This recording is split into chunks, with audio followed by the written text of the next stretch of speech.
Greetings everyone, I am Lotus Prince. And I'm VyseTheBold. And we are going to give you a very special treat that most Let's Players really can't show you, at least not legally. No one has this game, that's why. We are going to play one of the rarest game I've ever played. Yeah, it is the Hideo Kojima classic, Snatcher. And it's the best version, too. It's the American Sega CD version. There is actually only an American Sega CD version. Oh, really? Never came out in Japan, and it's the best version. Yeah, now why is it the best version?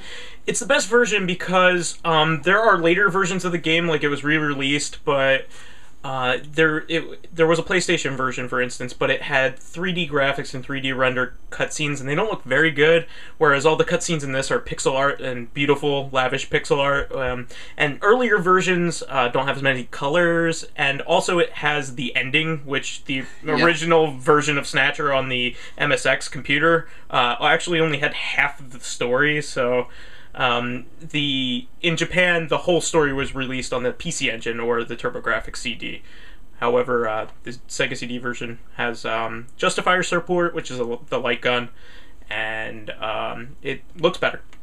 Yeah, it's just overall a better version of the game, and it's fully voice acted, and in a really strange twist of fate, this is a game that came out in the 90s, where not only does the voice acting not suck, it's actually really good. Yeah, it's very effective, and it's a great game. It's a lot of fun to play, especially for fans of Hideo Kojima games and Metal Gear and all that. Yeah, speaking of which, you're going to notice some references to the Metal Gear universe in this game, and that is intentional. As far as I know, I think you said the same, all Hideo Kojima games are in the same universe.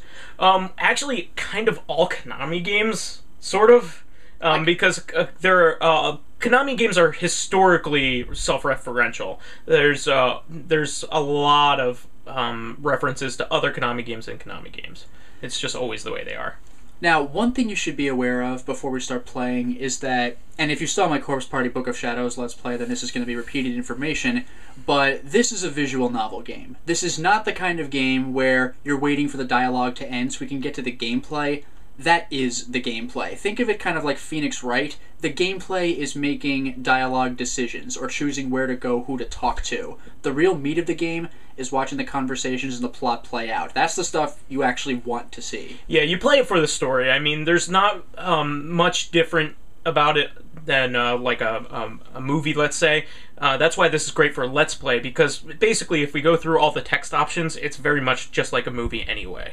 Yeah, it's an interactive experience, but what's cool is that what does separate it from a movie is that it's not going to play the same exact way every time. Obviously the plot will, but you can go where you want to talk to who you want when you want. It's just a matter of having to talk to the right person in order to get the story moving on. Plus there are some cool hidden things in there, hidden conversations that are pretty fun if you are tenacious enough. Especially because it's a Kojima game and he loves Easter eggs. Yeah, yeah. And there is something that I did want to mention. It is slightly censored. So, I mean, whether that is part of, you know, maybe not why you would think this is one of the better versions, but to me, I could do without it. They made one of the girls older, so the main character would seem less pervy. Yeah, I think she went from, like, what, 16 to 18? Yeah, yeah. And by the way, that was it. There's no changes in appearance or anything. It's just like, by the way, she's 18 years old, and that's it. Like, it's a throwaway comment, so that's the censorship. So you're really seeing the full game anyway, and now you know the difference, so whatever. I think there was also some pervy things you could do to each girl, kind of like in the pseudo-sequel. There's like a pseudo-sequel called Police Knots that maybe we might actually do at some point. That would be interesting, yes. But in that, you could basically like do bad things to girls. Kojima's a creep, in case you haven't noticed. You could ogle Meryl in Metal Gear Solid 1, you could ogle May in Metal Gear Solid VR mission. It's just like... It's Japan. Kojima does what he wants. But as for Snatcher, though, don't let that throw you. The game is one of the best games I've played, especially in this genre, and if you think of it like this, it's pretty much Blade Runner the game.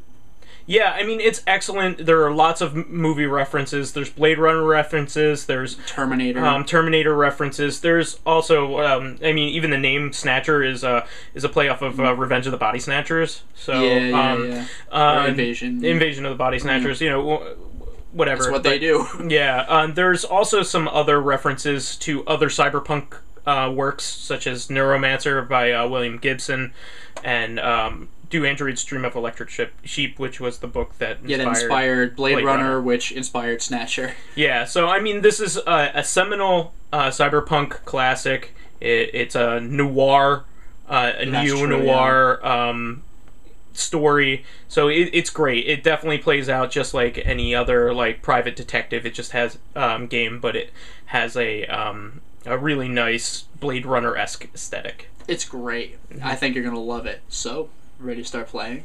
Yeah! Let's go crazy.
Love that logo. It's been so long since I've heard that tune. It's like, means quality to me. It means Right? I'm like playing Sunset Riders or Sunset Riders. or Turtles in Time. Snatcher. Okay, so new game. Continue. We No, we're gonna can't do really new continue. I think we're doing a new game. So, yeah, let's get started. Let's go crazy. Oh, I see what you did there. You saw me talk. Oh, good. It tells the controls right there. Okay. Guess we're good. I forgot about that sound. The story, characters, and events in this game are entirely fictional. Any similarities to actual people, places, and events are entirely coincidental. Names have been changed to protect the innocent. No, they haven't. In a court of law. Yeah. Roll in sound space in some parts. I kind of like that it's kind of in that era where, like, stereo sound was rare. Yeah. And Ooh. The story is dedicated to all those cyberpunks who fight against injustice and corruption every day of their lives. June 6, 1996. A mysterious explosion destroys the Chernobyl research facility near Moscow. Lucifer Alpha, a powerful biological weapon under secret development there, is released into the atmosphere, creating a deadly biohazard. Carried by the trade winds, Lucifer Alpha spreads throughout Eastern Europe and Eurasia, destroying 80% of the populace. Half of the world's people die. The greatest biohazard in history later becomes known simply as Resident the Evil. catastrophe. Oh, the But at catastrophe. this time, who could have possibly imagined that the ultimate biohazard wouldn't occur for another half-century? So brutal.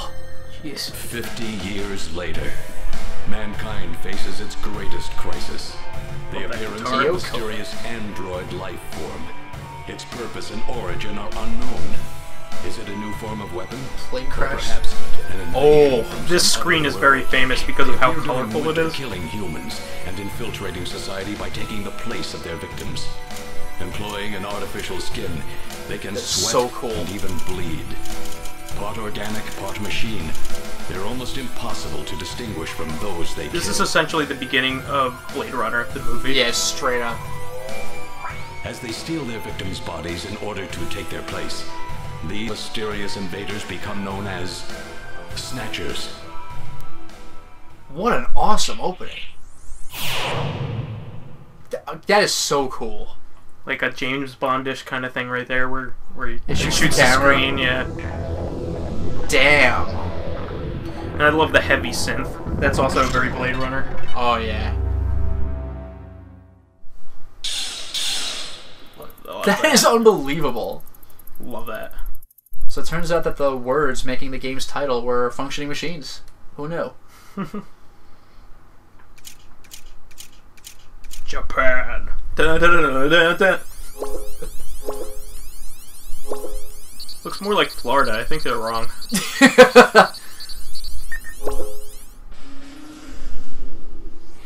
Kojima should have done better research. Neo Kobe City, December 2047. Yeah, better research. Kasakas. I don't know what Japan looks like. I live there. Like us not knowing where New Jersey is on the map. Right? Yeah, that's straight up. That's just straight up Blade Runner right there. This is the cyberest of punks. Yeah. Oh, sweet jazz. And this is very noir. Like having Alien Sea. By the way, Jeff Lupetin, awesome freaking voice actor apparently. Metal Gear. Metal Gear. Yeah, you're gonna see him very soon. Random. Random's awesome.